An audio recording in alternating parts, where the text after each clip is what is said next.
আসসালামু আলাইকুম এভরিওয়ান, নতুন একটি ভিডিওতে আপনাদেরকে আবারও স্বাগতম।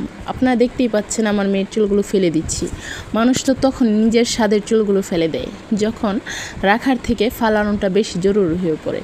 2 দিন যাবৎ দেখতেছি মেয়েটা কেন জানি চুলকাইতেছে মাথাটা, আর বুঝতেছি না যে কেন চুলকাইতেছে।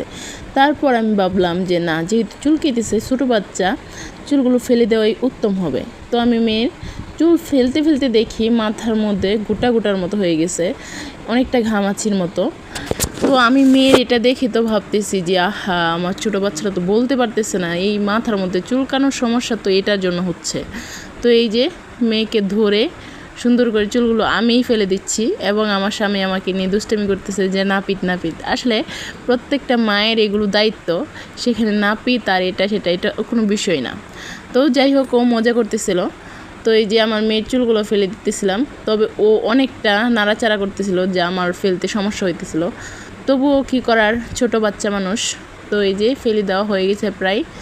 আপনারা কিন্তু স্ক্রিপ্ট করে যাবেন। আমার মেয়েকে যখন ক্যামেরাটা দেখাইতেছিল তার বাবা, ছোট বাচ্চা মানুষ, ঠান্ডা লেগে গেছে আর বুঝতেছেনি এটা কোনো কিছু না, এটা বেলুন। বুঝতে পেরেছেন আপনারা, এগুলো কি কিছু মনে করবেন না। ধন্যবাদ। আসসালামু আলাইকুম।